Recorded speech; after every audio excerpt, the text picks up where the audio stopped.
woman was in the supermarket and she didn't realize she didn't have as much money as she needed, and she was $12 short.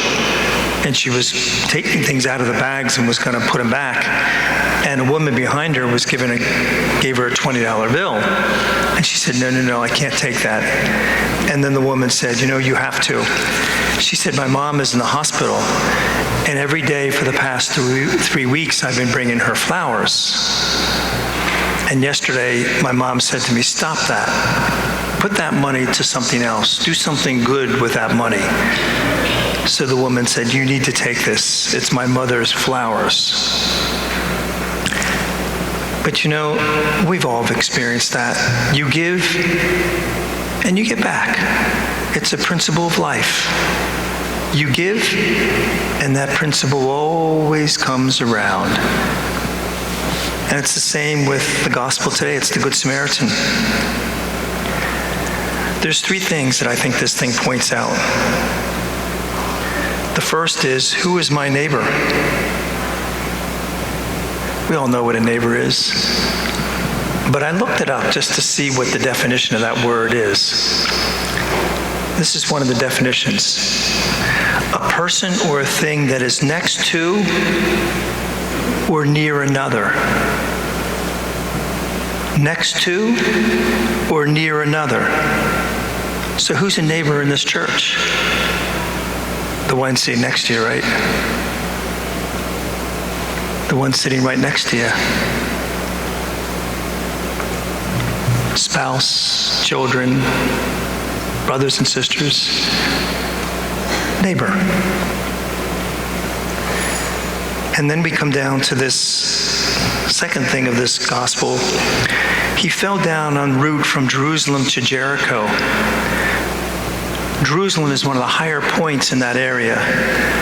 And Jericho is the lowest city on earth. That's 1,300 feet below sea level. So you're going up to a higher point to a lower point, and it's a miserable route.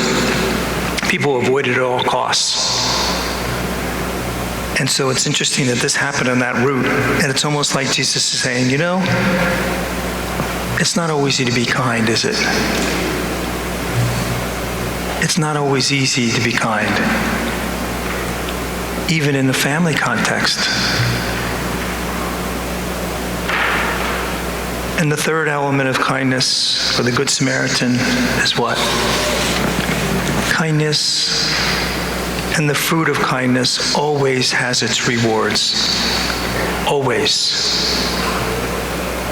No matter if it's difficult, no matter if it's challenging, it always has its rewards.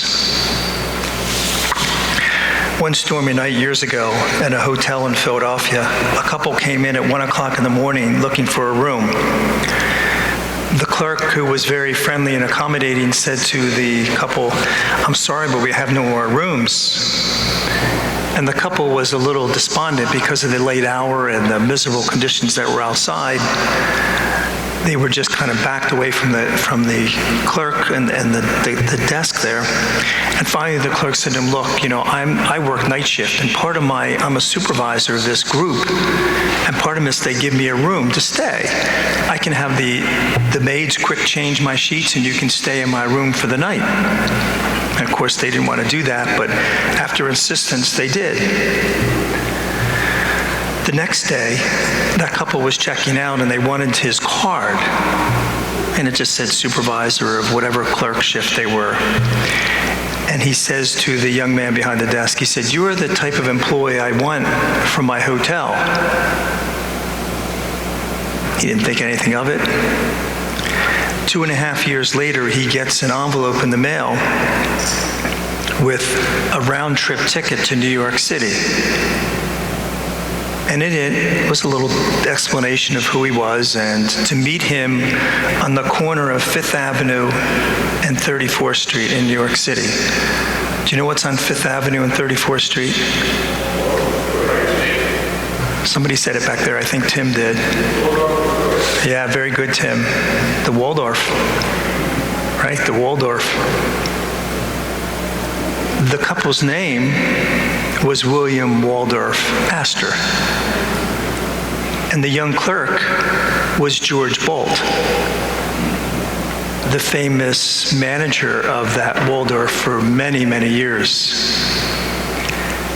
But George Bolt always said his reason for success is that original act of kindness shown many, many years before. You see, kindness, my friends, always has its rewards. And it's good for us to reflect on this. Kindness begins at home, doesn't it? Begins at home, and may at times be challenging. But it has its definite fruits and its rewards. God bless you.